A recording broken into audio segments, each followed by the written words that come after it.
Hello guys, welcome to the channel of RS Public School Bharatchor. I am Rajesh sir. My dear students, in the previous video I have taught you about subject verb agreement. And in subject verb agreement we came to know about rule number first.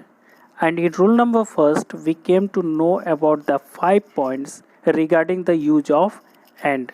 In today's video we will learn rule number 2। Rule number 2 ये कहता है कि जब दो subject और या nor से जुड़े होते हैं, आइदर और नाइदर नॉर, इस तरह के सेंटेंसेस आपको मिलते हैं, तो जाहिर सी बात है कि उसमें दो सब्जेक्ट्स होते हैं। तो ऐसे संदर्भ में आपका रूल नंबर 2 ये कहता है कि जब दो सब्जेक्ट और या नॉर से जुड़े हो तो वर्ब अपने सबसे नज़दीक वाले सब्जेक्ट के अनुसार होगा। यानी कहने का तात्पर्य यह है कि जैसे एग्जाम्पल आपका है यू और ही इज गिल्टी, तो जैसा कि एग्जाम्पल में इस देख पा रहे हैं, ये दोनों सेंटेंसेस इसमें दो, जैसा कि एग्जाम्पल में आप देख पा रहे हैं यू और ही आपके दो सब्जेक्ट हैं और ये दोनों सब्जेक्ट और के साथ अटैच्ड है।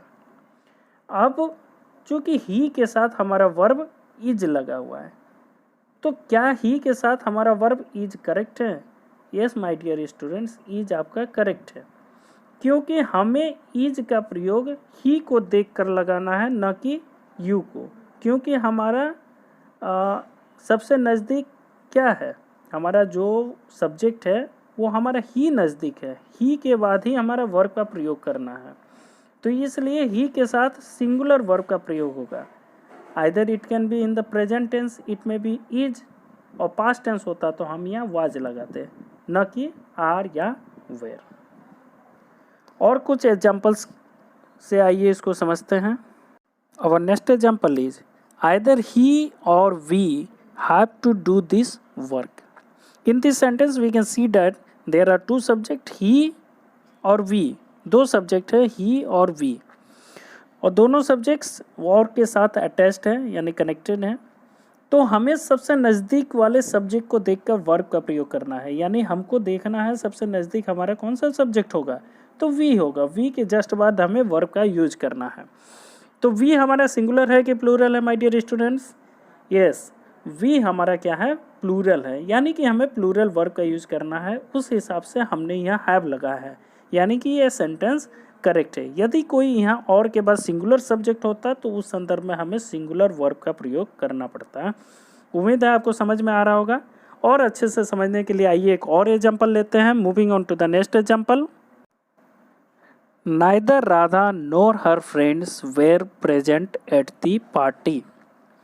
तो जैसा कि हम देख पा रहे हैं नाइदर नोर का ये सेंटेंस है जिसमें दो सब्जेक्ट्स कनेक्टेड है। पहला सब्जेक्ट तो हुई राधा, दूसरी सब्जेक्ट हुए हर फ्रेंड्स, यानी राधा और उसकी सहेलियाँ।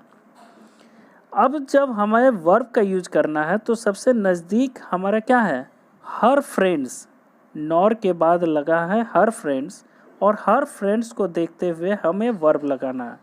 अगर यहाँ सिंगुलर सब्जेक्ट होता तो हम सिंगुलर वर्ब का प्रयोग करते। यदि सब्जेक्ट हमारा प्लूरल होगा तो हमें वर्ब भी प्लूरल लगाना होगा। मैंने पिछली वीडियो में बताया था कि subject singular, verb singular, subject plural, verb plural, कभी मत भूलिए इस कंसेप्ट को। तो हर फ्रेंड्स क्या है, प्लूरल सब्जेक्ट है, यानी कि इसके लिए हमें प्लूरल वर्ब लगाना होगा, यानी कि वेयर, यानी जो यहाँ वेयर लगाया गया है वो बिल्कुल सही लगाया गया है। तो उम्मीद है दोस्तों कि आपको रूल नंबर 2 यूज ऑफ और या नॉर वाले सेंटेंस में आपको ये नियम समझ में आ गया होगा। तो हम लोग बढ़ते हैं आगे रूल नंबर 3 की तरफ, जिसे इस रूल को एरर ऑफ प्रॉक्सिमिटी भी कहा जाता है। आइए एग्जाम्पल से इसे समझते हैं। The behaviour of the students were not proper. छात्रों का व्यवहार सही नहीं था।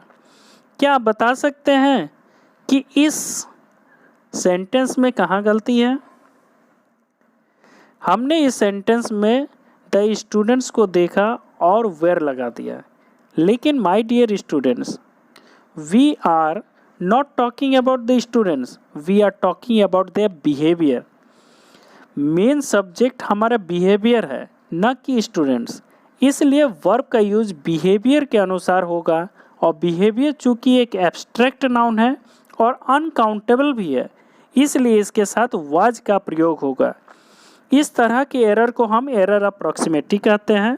प्रॉक्सिमिटी का मतलब होता है निकटता, यानी कि नज़दीक होना, यानी वैसी गलती जो हम नज़दीक वाले सब्जेक्ट को देखकर करते हैं।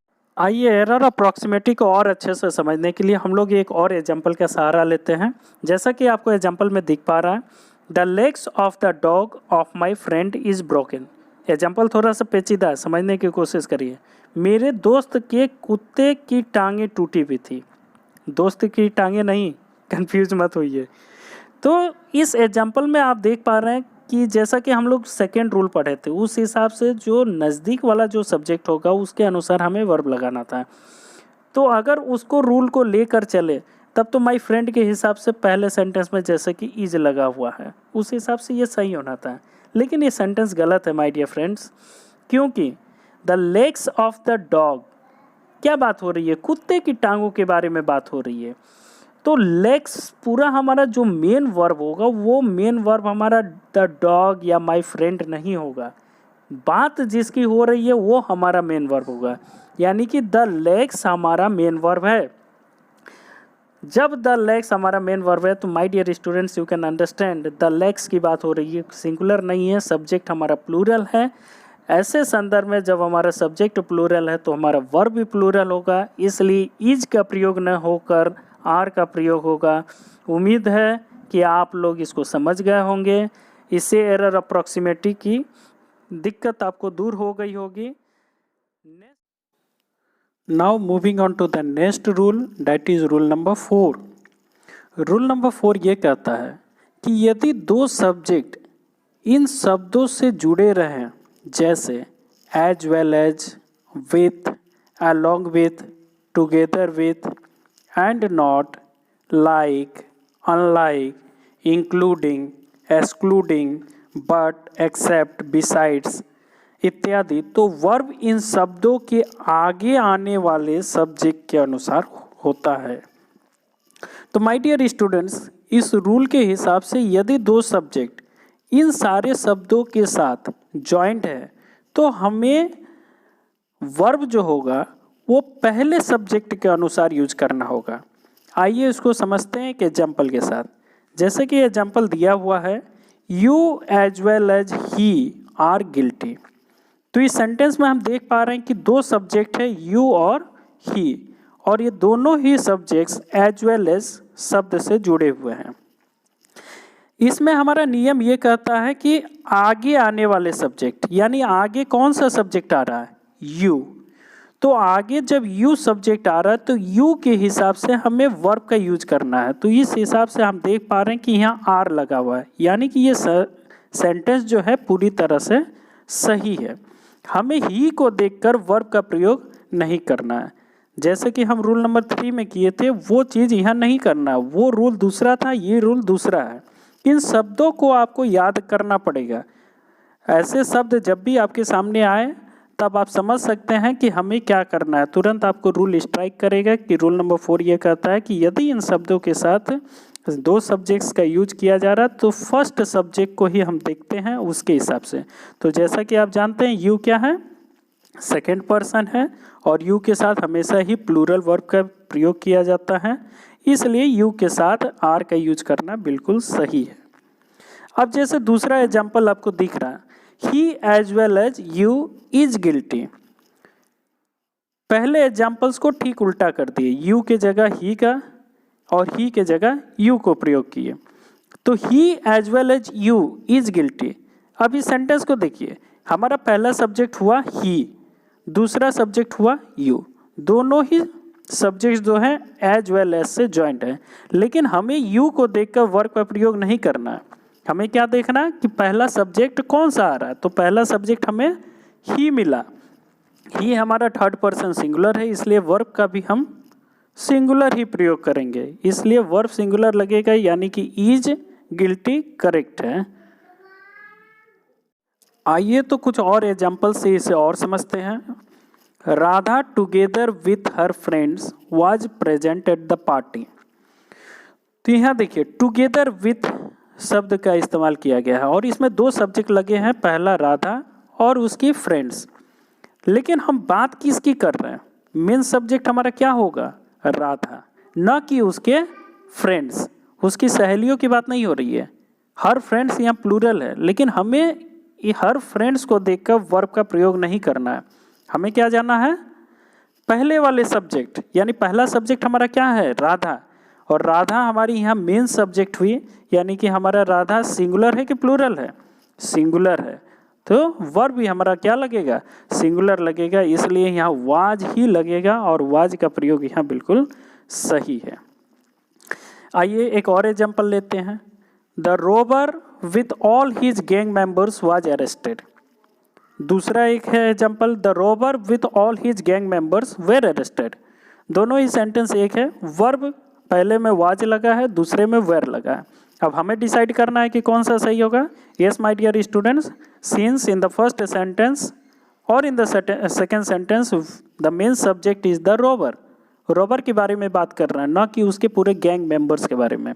तो रोबर ही हमारा मेन सब्जेक्ट है, इसलिए हमारा वर्ब क्या लगेगा? रोबर हमारा सिंगुलर है, इसलिए वर्ब हमारा सिंगुलर लगेगा, तो वाज हो जाएगा। Was arrested is the correct sentence. देखिए माय डियर स्टूडेंट्स, जब भी सब्जेक्ट वर्ब एग्रीमेंट के क्वेश्चंस को करते समय आप हमेशा ही सब्जेक्ट की आत्मा को समझने की कोशिश करिए। जब भी सब्जेक्ट वर्ब एग्रीमेंट के क्वेश्चंस को करिए तो उसके सब्जेक्ट की आत्मा को समझने की कोशिश करिए कि वो सिंगुलर है या प्लूरल है। यदि वो सिंगुलर है तो वर्ब हमेशा सिंगुलर लगेगा, यदि वो प्लूरल है तो वर्ब हमेशा ही प्लूरल लगेगा। इसी में एक और रूल है कि यदि दो subject not only but also say जुड़े हो तो वर्ब अंतिम सब्जेक्ट के अनुसार होता है। यानी दो सब्जेक्ट्स हो लेकिन उसमें क्या दिया हुआ है? नॉट ओनली बट ऑल्सो, यानी ऐसे ज्वाइनिंग वर्ड्स अगर रहे नॉट ओनली बट ऑल्सो, तो हमें आखिरी सब्जेक्ट, अब पहला वाला सब्जेक्ट नहीं लेना है, क्या लेना है? आखिरी वाला सब्जेक्ट लेना है। जैसे एग्जाम्पल से देखिए इसको, not only Mohan but also his brothers are very clever. तो देखिए इसमें नॉट ओनली बट ऑल्सो का प्रयोग है, तो हमें नियम ये कहता है कि जैसे ही हमें ये शब्द मिले नॉट ओनली बट ऑल्सो, तो तुरंत हम किसके तरफ जाएंगे? अंतिम सब्जेक्ट के लिए जाएंगे। तो यहाँ पहला सब्जेक्ट है मोहन, दूसरा सब्जेक्ट है हिज ब्रदर्स। तो समझने की कोशिश करिए कि हमारे स्ट्रेस किस पे है। तो हमारे स्ट्रेस जो है मोहन के ऊपर बहुत ज़्यादा नहीं है, मोहन के भाइयों के ऊपर है, क्योंकि उसके भाई, मोहन तो चालाक है ही लेकिन उसके भाई जो है वो भी बड़े चालाक है। यानी कि हमारा मेन फोकस जो हुआ हिज ब्रदर्स हुआ। यही समझना है, यही ट्रिक है कि हम किस तरह से समझे कि हमारा सब्जेक्ट क्या होगा। सब्जेक्ट हमें दिख गया कि हिज ब्रदर्स, यानी कि क्या है? His brothers. सब्जेक्ट हमारा प्लूरल है, इसलिए वर्ब हमारा क्या? जब सब्जेक्ट हमारे प्लूरल है तो हमें वर्ब का भी प्रयोग प्लूरल ही करना होगा। अब बच्चों ऐसे संदर्भ में आपको कुछ पॉइंट्स या रूल याद रखना पड़ेगा। ये जो भी रूल्स के बारे में बात करना है उनको याद करना पड़ेगा, प्लस ये हमेशा ध्यान में रखना पड़ेगा कि इस सेंटेंस में जो भी सेंटेंस आपको मिले उसमें आपका मेन फोकस किस पे है, सब्जेक्ट कौन से सब्जेक्ट्स की बात हो रही है। आप सब्जेक्ट को देखते ही पहचान जाएंगे कि वो सिंगुलर है कि प्लूरल है। यदि सब्जेक्ट को आप पहचान लिए तो आपको वर्ब लगाने में कोई दिक्कत नहीं होगी। कुछ रूल्स को भी याद रखिए, कुछ दिमाग में जो हम बताएं कि उसकी आत्मा को समझने की कोशिश करिए। तो ऐसे यदि आप करते हैं तो कोई आपको दिक्कत नहीं होगी। आइए एक और एग्जाम्पल लेते हैं। Not only the students but also the teacher is late. इस सेंटेंस में देखिए फिर वो सेंटेंस है नॉट ओनली बट ऑल्सो वाला है। द स्टूडेंट्स हमारा पहला सब्जेक्ट है और दूसरा सब्जेक्ट हमारा द टीचर है। तो not only the students but also the teacher is late, यानी कि केवल छात्र ही लेट नहीं हुए बल्कि शिक्षक भी लेट हुआ। तो यहाँ स्टूडेंट्स कई सारे हैं यानी प्लूरल है, लेकिन हमें क्या देखना है कि हमें आखिरी वाला सब्जेक्ट देखना है। इसमें मेन फोकस मेन स्ट्रेस किस पे हुआ है, सेकंड सब्जेक्ट पे, द टीचर। इसलिए हमारा सब्जेक्ट जो है सिंगुलर हुआ, द टीचर, इसलिए हमारा वर्ब जो लगेगा वो भी सिंगुलर लगेगा, इज लगेगा।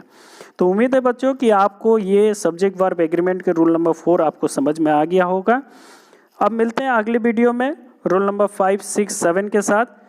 तब तक आप इन नियमों को याद करिए और इसके संबंधित जो भी एक्सरसाइजेस आपके बुक में अवेलेबल है उसको करने की कोशिश करिए। यदि कोई प्रॉब्लम होती है तो आप हमारे व्हाट्सएप नंबर जानते हैं, उस पर आप मैसेज कर सकते हैं। प्लस यूट्यूब चैनल पे भी आप कमेंट बॉक्स में डाल सकते हैं, मैं आप लोगों को रिप्लाई देता रहूँगा। Thank you.